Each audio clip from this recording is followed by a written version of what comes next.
अगर आपके अंदर इतना ही कॉन्फिडेंस है as far as selling is concern, insurance agent बन जाओ।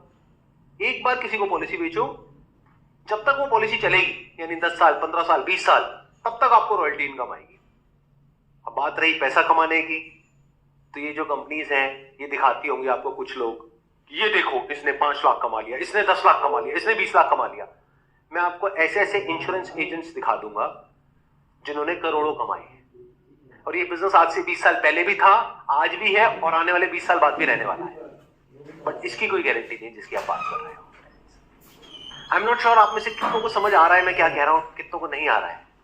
क्या आपको आ रहा है समझ में मैंने क्या बोला है? बताइए क्या समझ आया?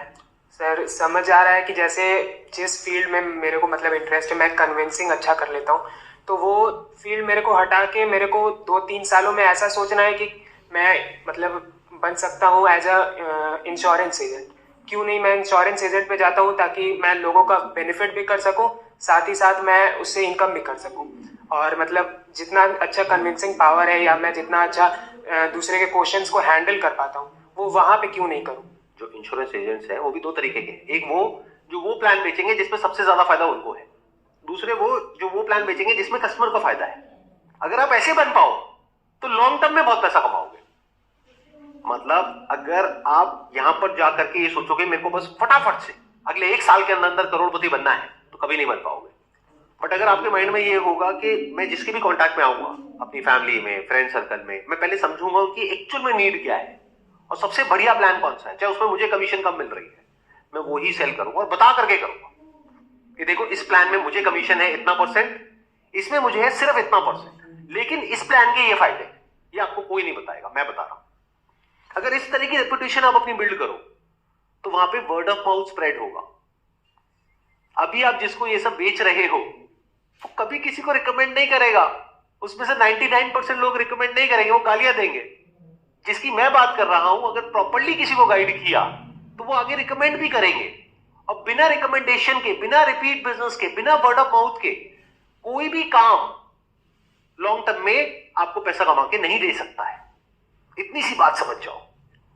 आई होप इससे कुछ क्लैरिटी आई आपको। यस सर बिल्कुल क्लैरिटी ये है कि सर लॉन्ग टर्म विजन सोचना है, शॉर्ट टर्म मतलब 1 साल में 1 करोड़पति बनना है वो सब नहीं सोचना है। एक लॉन्ग टर्म सोचना है कि आपका स्केल अप आगे चल के भी कैसा है, आपका अवेयरनेस कैसा है, आपका रेपुटेशन कैसा है आसपास के सोसाइटीज में, वर्ड ऑफ माउथ कैसा है, आपकी मार्केटिंग कैसे हो रही है बिना पैसे लगाए, या फिर होता है एक वर्ड ऑफ माउथ, अगर मैंने इसे सेल किया तो वो आगे चल के बताएगा दूसरे को कि देखो इसने मेरे को बेस्ट पैकेज रिकमेंड किया था, भले उसका कमीशन कम हो लेकिन रिकमेंड करेगा वो दूसरे लोग को भी, अपने फैमिलीज को भी, अपने फ्रेंड्स को भी।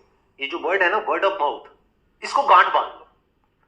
कोई भी आप काम कर रहे हो, अगर वहां पे वर्ड ऑफ माउथ पॉजिटिव है इन 90% ऑफ द केसेस, तो बिजनेस बढ़िया है। लेकिन अगर वर्ड ऑफ माउथ नेगेटिव है इन 90% ऑफ द केसेस, तो वो काम बेकार है from the long term point of view. कितना आसान है फर्क करना कि कौन सा बिजनेस करना चाहिए, कौन सा नहीं करना चाहिए। यही सबसे बड़ा फर्क होता है एक्चुअल बिजनेस मॉडल में और एक स्कैम में। स्कैम में 90% नेगेटिव वर्ड ऑफ माउथ है, और जो कंप्लीट स्कैम है वहां पे 99% नेगेटिव वर्ड ऑफ माउथ है।